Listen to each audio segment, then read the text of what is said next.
see, it's Erwin. I'm the Provincial Advocate for Children and Youth, and we're taping this. So if you ask any questions, or Chris, I know you're online. If you swear again, it's going to be taped. Okay, I promise not to. No, you can if you want. I'm just warning you. And if you're in the witness protection program, don't go online. Don't put your picture up. So it's Erwin, and this is Sheldon. Ashley. You guys know her and him. And so we're going to be pretty informal. We're going to tape this so that we can send it out to other people, young people, others who might want to have input into the Child Youth Family Service Act. So I had a presentation to do to tell you a few things. And Ashley and Sheldon, I'll keep turning to them and say, is that right? Anything to add? That makes sense, okay?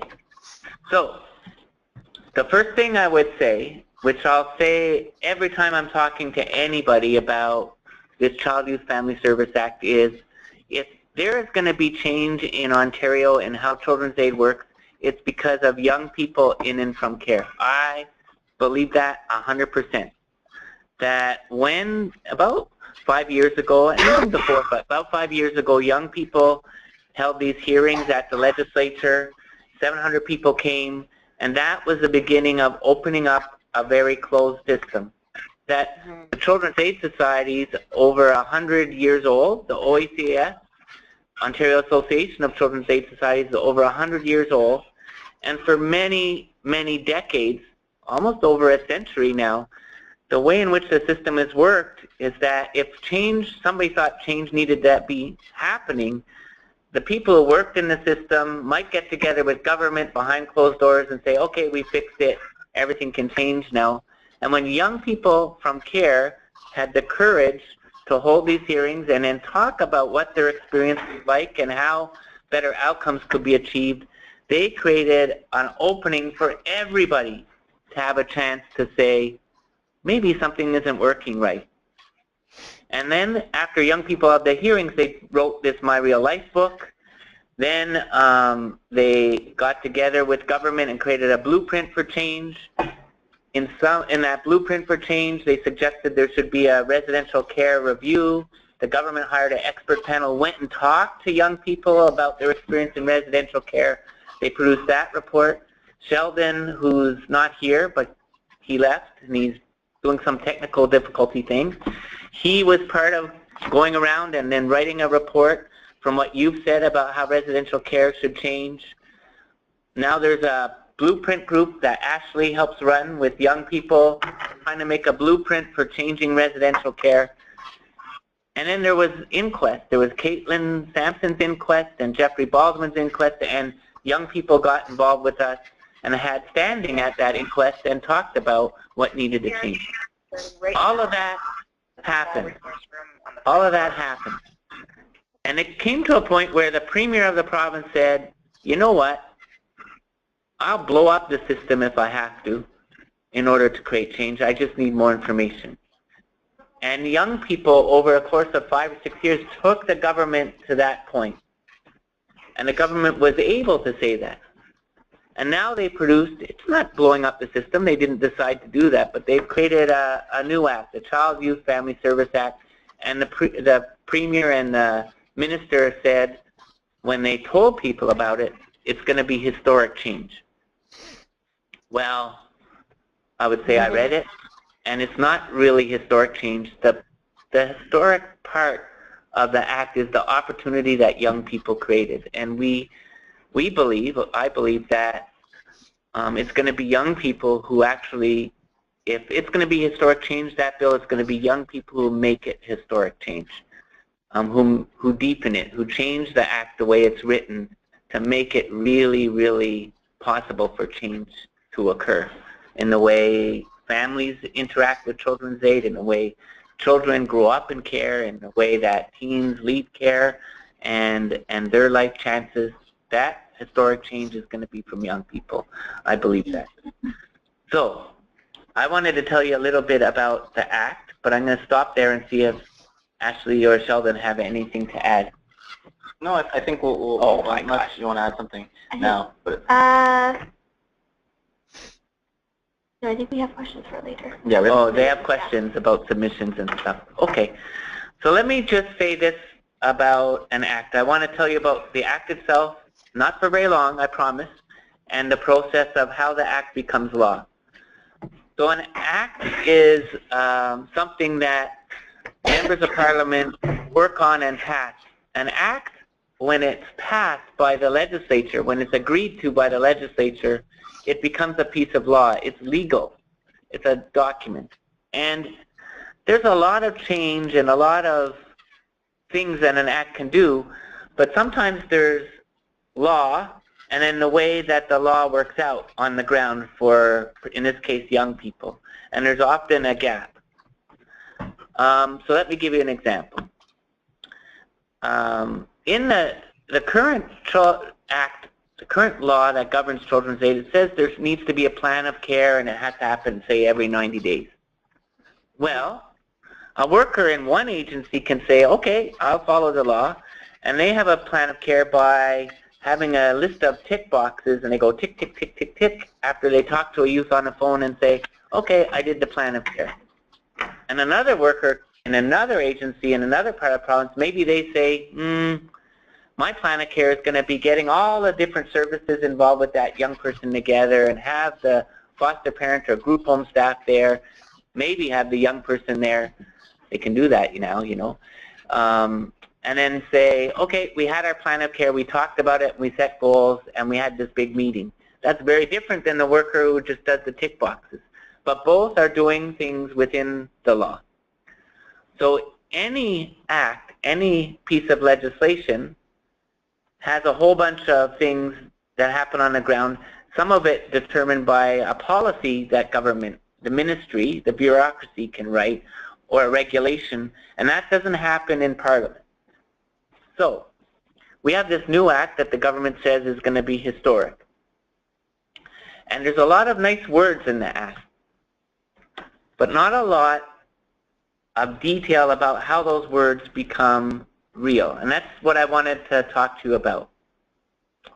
Let me say one more thing about acts. And I've got my fake PowerPoint. Look, I did a PowerPoint. I'm not very good with technology. So this is how acts work. The government, in this case, gives to the Ontario legislature a bill or an act, and that's all the words that they say, we want this to become law. In this case, it's the Child and Youth Family Service Act, an act that governs all children's services in the province, including children's aid. And it has to go through first reading. So the government gives it to the legislature and says, here's our act. We want you to think about it and then vote on it. And first reading is basically very little discussion. The minister might give a speech, and I think both opposition parties get to make a speech too, and then they say, okay, we're done. Let's go home, or we'll go on to other things, and first reading is over.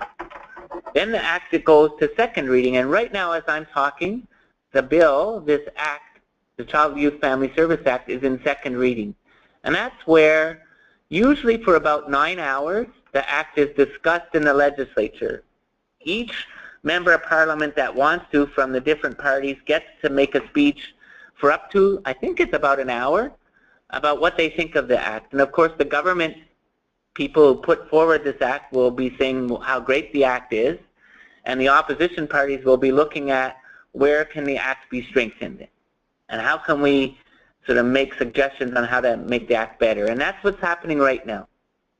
After second reading, the legislature votes and says, should this act be considered further?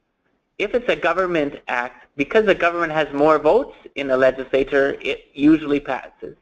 So we expect second reading, this Child Youth Family Service Act will pass. After it's passed, it goes, the legislature sends it to a committee, and a committee has members from each party on it, more members from the government than the opposition parties. So the government then tends to control the committee, but the committee then is supposed to look at the act and discuss it and try and really get at some of the criticisms that have been made about the act and how could it be changed to make it even better. Committees must hold public hearings about the act. sometimes they can say, well, we don't think the public is very interested in this, so maybe the hearings will only be for a few hours on next Friday.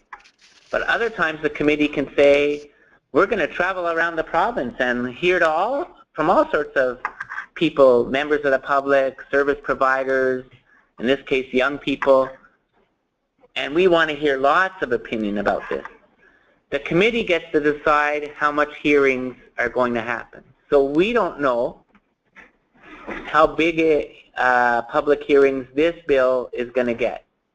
We are going to push for as much hearings as the committee can stomach, as much as can happen. We'll know when the committee meets and decides the kind of hearings are going to be. I'll tell you this, we've already written the legislature and told them that if young people want to speak to the committee, young people in and from care, those with lived experience, we are asking that the committee set aside time for them, make them a priority. No young person who wants to come to that committee and speak to them, and you can do it by phone, you can phone to the committee and talk to them, and you'll be heard in the legislature, the committee room. If you want to do that as a young person, we're trying to say to the committee, you will have time to do that. And I'm pretty strong about that. Because as you know, and as I've already told you, it was you young people who created this opportunity for this committee to even be looking at this act. You held your own hearings. And it would only be just that the committee say, if you're a young person in and from care, because you did that, if you want to speak to us, we've got your back and we will listen. So we're pretty determined that if you want to say something to this committee, you will have the chance. If you don't want to say something to the committee but you still have an opinion, you can write in. And that's what Sheldon and Ashley will talk about. You can write in to us and we'll make sure the committee gets your opinions, or you can write directly to the committee when we find out how to do that. So I hope you have an understanding of how the Act works. After the committee holds its hearings, the committee members get to decide on what amendments, what changes to the Act they want to make. Now oftentimes, because the government controls the committee, very few amendments get passed. But you know what? Sometimes government does listen. Sometimes government feels embarrassed by some of the things that maybe they forgot, or maybe they didn't word in the right way, and they will agree to changes at committee. That can happen. That can happen that they just believe they heard ideas they never thought of before. And those are the kinds of ideas that young people can put forward. After the committee has done its work, it gives the bill back to the legislature for third reading. At third reading, there's very little debate, but a final vote on whether this act should become law. And after the legislature holds its third reading and a vote, if the act is passed, then still the Lieutenant Governor has to sign the act and proclaim it. Sometimes acts have been passed and they just wait and wait and wait for the Lieutenant Governor to sign them, and they never become law because the Lieutenant Governor never does that, and an election gets called. And if election happens, everything has to start over again. Now remember, in about 16, 18 months, there's going to be an election. So this act has to get passed and proclaimed before that if it's going to become law. I believe the government wants that to happen. I think from what I've heard, the opposition parties want that to happen. But there's a very short time frame. It seems like a lot of time. There's a very short time frame to get everything done and proclaimed. That's how ACT works. If people have questions, great. We can, we'll entertain them in a sec. The other thing with my next PowerPoint I wanted to tell you was, if you want to see the Act itself, you can go to this website. I can't read it because I don't see a PowerPoint and it's backwards for me. I hope you can read my letter. I'm leaving it up there covering my face, give you a break from that, so that you can write it down. If you go there, that's the Ontario Legislature's website, you can download the Act itself. 200 to 300 pages. I'm going to say Sheldon has a present for anybody who's actually going to read the whole Act. Because I haven't. I had staff to do that for me, but you don't. But it's really important. If you're a person who likes lawyer talk, that Act is really important to read. I'm going to take it down, or I'm going to ask Ashley to hold it. Here, hold this, because my next piece is, if you don't want to read the Act, but you want to see something that says all the good things the government says is in the Act, you can go to their website, and you will find a section that's called Modernizing the Child Welfare System, and you can read there to your heart's content what the government says the Act is supposed to do. I think it's really important because in a second I'm going to tell you something that I think about when I read the Act, and I want you to go to the source and read what the government says about the Act. So if you're going to think about your opinion, it's only fair you see what they say too. And we can post these up after the oh, that's Sheldon. You can't see him. Come on, yeah. Sheldon, lean in. These websites will be posted. We can post them in the chat after the webinar. Okay. As well as on Facebook. Okay. Don't say wait again. Okay. So now, the last thing I want to say, I think before I answer any questions or Sheldon and Ashley talk about submissions and stuff, is about the Act itself. So the biggest thing for me that I think young people can comment on, and this is me, remember it's my opinion, and I get it from you, there's a lot of nice words in the Act, lots of nice words, especially at the beginning in a section called Principles. In the Principles of the Act, it says, this is what's supposed to guide any service, including children's aid, provided by the government for children and youth. It makes a commitment to anti-racism. I have lots of thoughts about that, but that's a very nice word. And it's a very nice commitment that the Act makes. It makes a commitment to Jordan's principle. Still liking my PowerPoint? And Jordan's principle is a principle of, about service to First Nations children on reserve that says no matter what level of government you are, whoever is the first level of government to meet that young person that needs something provides a service, and they figure out later who's going to pay for it, whether it's the federal government or provincial government or even municipal government. The Act makes a commitment to children's rights. It even says that the UN Convention on the Rights of the Child must be considered when providing services to children and youth in Ontario. No other province has made these commitments. So the words are really nice, really important. And the Act makes a commitment to child and youth voice. It says that every service, including children's aid services, must be child-centered. It says that every decision made about young people and children needs to have children's participation in it.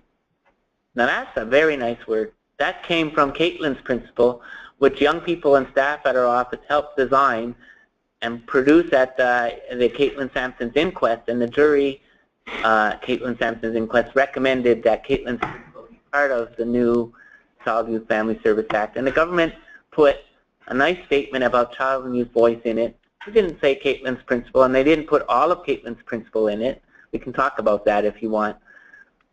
But they did make a commitment, nice words about child and youth voice. Here's the problem for me. That's not history. History is if it happens on the ground. History is not if it's passed in the legislature, but if you young people who are still in care or those who are fighting for the kids who are coming after them who used to be in care, if those young people feel it, if those young people have a voice in every decision that's made about them, if those young people know their rights and are supported to have their rights be presented to them, if those young people never experience racism in the system again, certainly African Canadian young people and children who are connected to care in some way, if they never feel racism from the system again, well then those words will mean something. But if not, they're just nice words on it. And in the Act, if you look for it, where are those words?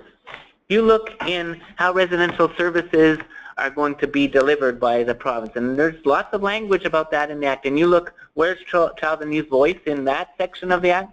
You won't find it. If you look in sections like youth justice, if you look there, you'll see language about solitary confinement, or as the ministry is now suggesting to call it in the Act, secure de-escalation. That doesn't sound like a child-centered approach to youth justice to me. It's not there. It isn't. I'm just being honest. You can look at the Act. I gave you their website. So how can young people help strengthen this Act to make history? Because the example I give you is this. In one place in the Act, it says there's something called RPAC, and those of you who are in care, used to be in care, might know about it. So young people RPAC exists to review placement. So if a young person doesn't like their placement, they can go to RPAC and say, I want to change. RPAC holds a hearing and then makes a report. In the Act, it says that the RPAC committee has to create a report, and it gives it to the Children's Aid Society or the parent if the child isn't in care. It gives that report to them. It gives the report to the child's lawyer if the child had a lawyer or representative. It gives the report to the service provider that maybe the child wants to move from or maybe the child wants to go to. And then the Act says, and it sounds good, I guess you might think it sounds good, says, and the RPAC committee can give the child or youth the report if the child can understand it. Well, we think that the wording should be different. We think if you have a commitment in the Act to Child and Youth Voice, in that little section, if you say, no, the RPAC should explain the report to a child or youth in a manner in which they can understand. That would be more stronger language. Because can you imagine an Act that in all sorts of ways forces the system to make sure children understand what is happening to them? It forces the system to have dialogue about every decision that's made about a child or a youth with them and learn how to do that. That's where the historic change will happen, because the system will have to change dramatically, fundamentally, to deliver that.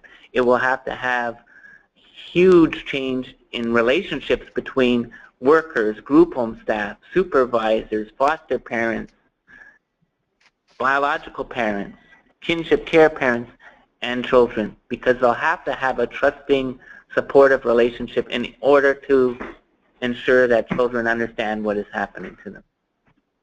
That will be hard work, but that will be historic change. So I'm hoping that young people will talk about all those different areas where children's voice might have made a difference to them, where anti-racism might have made a difference to them, where knowing their rights or having additional rights might have made a difference to them, where being connected to your culture, being First Nations and being delivered services by a system that's built in Toronto, but being done in a way that's appropriate to your culture might have made a difference to you. Jordan's principle, for instance. I'm hoping young people will talk about those instances, think about those instances, so that the committee can think about how to embed those nice words into the Act. So if you're thinking about a submission and wondering how to do it, yes, you can read the Act. Yes, you should read what the government says. And you can make suggestions like a lawyer might, or like a service provider might. I think that would be helpful. But you can also just say, you know what? This was my experience around children's voice and where it might have made a difference. And pick something out of your experience that you think might make a difference for you and others coming after you. You can make change. And like I said to Ashley and Sheldon, young people brought us here to this point where Ontario can make history, but young people are going to have to take us home. So that's my hope for you from this webinar. Sheldon, Ashley, you have something to say? Yeah, for sure. Firstly, thanks for everyone who logged in and is here right now, kind of going through this with us. It means a lot.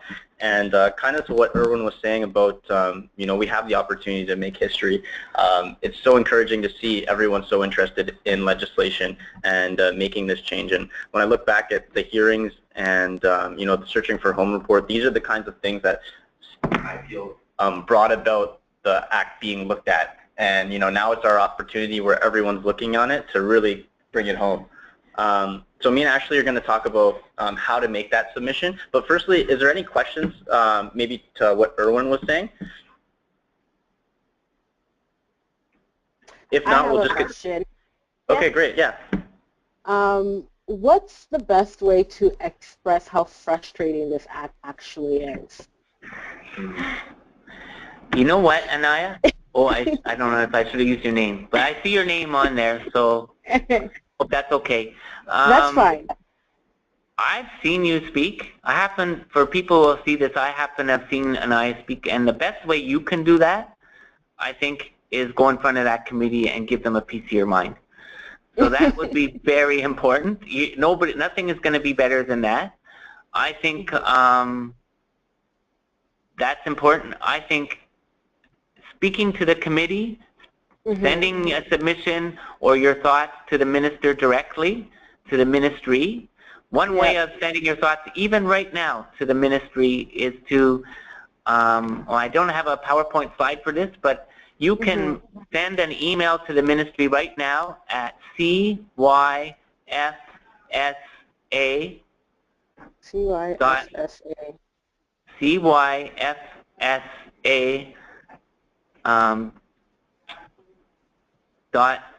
.ontario.ca.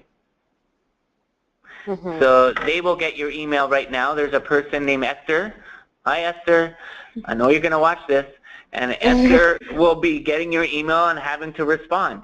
And she should, I hope, provide your email to the minister. It's not, I don't think you should do that and then not go to the committee, but I think you should talk up. And be honest. There's nothing that will be better than you being honest.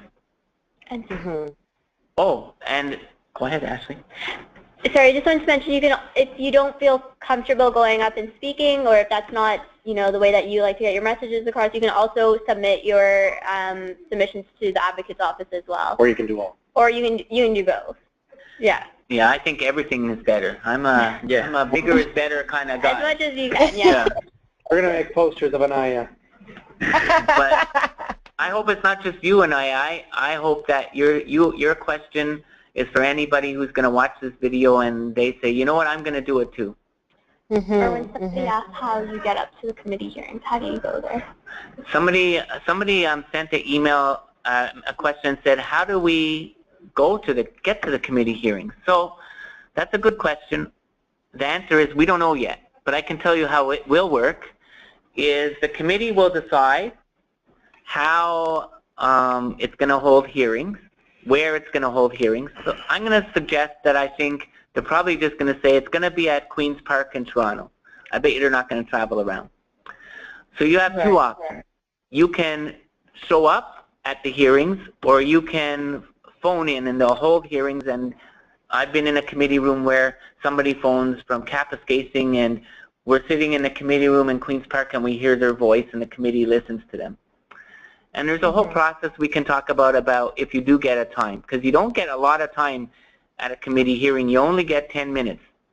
I know this is going to sound weird or stupid or prideful, but even Erwin gets 10 minutes and so does Anaya. So Erwin's not more important than Anaya. I get 10 minutes and you get 10 minutes. I don't get more time, and they're very strict. It's like a hockey game. There's a little countdown clock that you look at and you say, oh, and as you can tell already, Erwin can chat.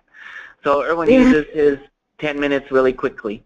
So if you want to go, though, we will find out from the legislature how people get on the list. And as I've already said, we will say young people should be given priority. If they want to be on the list, they need to find a way to hear young people. So we will publicize how to write to the clerk and get on the list. If you're going to write to the clerk directly, that's the legislature, and say, I want to be on the list when the time comes, then let them know that you're a youth or former youth in care if you're going to speak that way and you're comfortable with that, because we're going to ask them to make you a priority. But you can also send us your submission or just email us and tell us you want to be on the list, and we, when the time comes, will make sure the legislature knows that, and we will try and advocate for you to have a time. And I'm saying you, Anaya, but I'm saying you to anybody who would watch this that used to be in from care. The other thing I would say is we have not figured out how people might get to the legislature. So I can't say that we have the funds to deliver everybody to the legislature if they need to go and speak. But if that's something that's going to be problematic, you should let the legislature know and let us know that you'd like to come, but you're coming from Thunder Bay, say, or Ottawa, and you just don't have a way to get there. And please let us know that. Doesn't mean we can get you there, but we will certainly advocate for that to happen. I have a question. Does that make sense? Yeah. Yes, Okay. thank you. So is there a length, is there a mandatory length on the submission? No. So a written submission doesn't have a mandatory length. I would say that the committee members, it's not the only thing they're going to do in their days and nights. So writing books is going to be difficult for them to read, but if you have something to say, you should let them know what you have to say. I think you should also send it to us so that we can do something with it too. We might decide to ask if we can post it, if we can use it down the road. The other thing I'd say about a submission is that it's not just about what bad looks like, right? And I don't even think it's, you can say what good looks like too, what's been good for you. I'm not saying that. What I'm saying is that it's what should be changed as well. So if you're going to talk about this is what happened to me in this situation and I think that should be changed, give an example to, if you can think of it, to the committee about what should be different. So for instance, I've heard people speak, and this will be close to your heart, and that if they're going to change the age of protection, which they are, to 18, and people can come into care at 17, it shouldn't be that they have to leave and go on their own, you know, months after they just came into care. We need to do something about that. So when we talk, we're going to suggest that the Act should say that young people should be able to get CCSY, I think that's what it's called now, up to the age of 24, 25. So you make some recommendations about what could be different when you're doing your submission too. Because the committee might hear you and then decide something that you thought, that's not what I wanted them to do. Yeah. So think about that as well. Cool. Any Thank other you. questions? Thanks, Anaya. If that's it. Erwin, do you have to read the entire bill to make a submission? Oh, you absolutely do not have to read the entire bill. That's why I gave you two options. You can look at the bill, or you could go to the ministry website and see what they say at the bill, or you could just go by what I said, which is there's these nice words at the beginning, I wasn't lying, and that I think you can just say, well, this is what I have to say about my experience with any children's services, not just children's aid societies, but children's mental health services or services for special needs children and youth, and what I think should be different. I encourage you, of course I encourage you to read the bill if you can, but I don't think you have to. I think you can speak from your area of expertise and knowledge, which is very legitimate and makes huge change, which is your personal experience with services in the province. We also, on the Our Voice Our Turn website, we posted a submission package. So there is a few, in that package it answers the questions of what is the Bill 89, kind of what is the committee hearings, what is the submission, some of the things that Erwin answered earlier. But in addition, we also have a breakdown of the bill. I don't know if you can see it here, my PowerPoints are not as good as Erwin's. But it's got a breakdown of the bill, so if you want to talk to a specific part of the bill, maybe you want to read a little bit more about residential licensing, you can go and you can find that section and just speak to that section in your submission. What's the website for that? How do they there is no website, so this is a document that was created by our office. It's just a breakdown, and it will tell you what part of the Act each of these sections are in, and you can find that on the Our Voice Our Turn page, and we'll make sure we repost this when we post up the webinar along with all of the links that we went through today. So that's what I meant. So I meant this. Go to www.provincialadvocate.on.ca, and on the right-hand side, I had to look up, did you see that? I'm trying to remember. On the right-hand side, you'll find a button that says Our Voice, Our Turn. Hit that button, and you will find this package there where you can get a breakdown of the bill. That's great. You guys did that. Thank you. Thanks. www.provincialadvocate.on.ca. Or we can email it to you. Or we can email it I was to you just as clapping well. like a seal. I got that. Okay. Cool, kid. I did. All right, people. Once again. Can I say something? Oh, wait. Ashley wants to say something. No, you can't. Oh. Charles, of course you can. I just wanted to say that I know oftentimes youth are asked, you might have been asked before about your opinions of your experience in care, and I know sometimes it gets kind of tedious to keep expressing your opinion, and I just want to stress that it's vital right now because this act hasn't been opened for 20 years. Not in this way. Not in this way for 20 years, so this is a really important opportunity. And it won't be opened again for another 5 years. So in 5 years, that's a significant time for a person who is going to get those services. So it's really important to get them in now. And if I may add my 2 cents, I'm not sure how people feel about, children, but the way I'm looking at this act is if tomorrow given that it took 20 years to review this act, if I happen to have children, my children will be living with what comes out of this act. Yeah, so. Exactly. That's well said, Anaya. Thank you, everyone. All right, thank you for this. When is the deadline for submissions actually? Okay, good question. So we don't know the deadline. Usually the deadline will happen when the committee starts holding hearings, about halfway through that.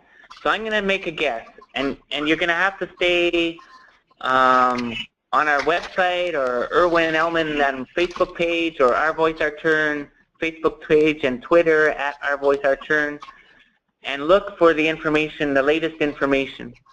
I'm going to guess that the committee won't start holding hearings until at earliest the last week of March, probably sometime into early April, mid-April. So the deadline for a submission probably is until the end of March at the earliest.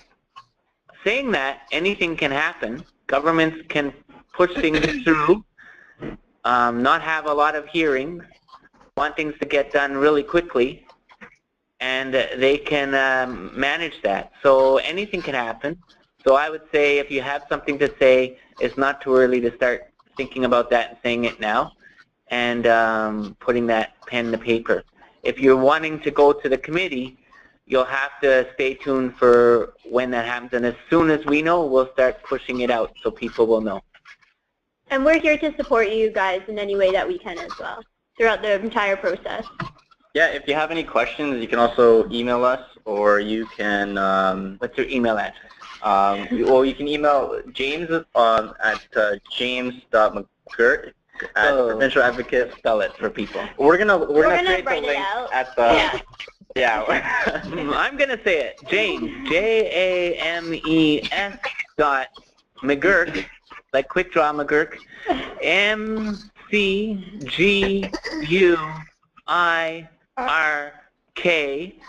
at provincialadvocate.on.ca. And like my memes. Yeah, he's the guy with Ashley who's been making all the memes that show up on their Facebook page. Sheldon, by the way, did not like them. He thought it was a dumb idea. They didn't ask me. So give it up for Ashley. I only didn't like it because I didn't know how to make them. Anyway, thank you, everyone. We're going to sign off now, and we'll see you at the Ontario Legislature. Take it home, young people of Ontario. Take it home. Thank you. Thank you. Thanks, everyone. Bye. Bye.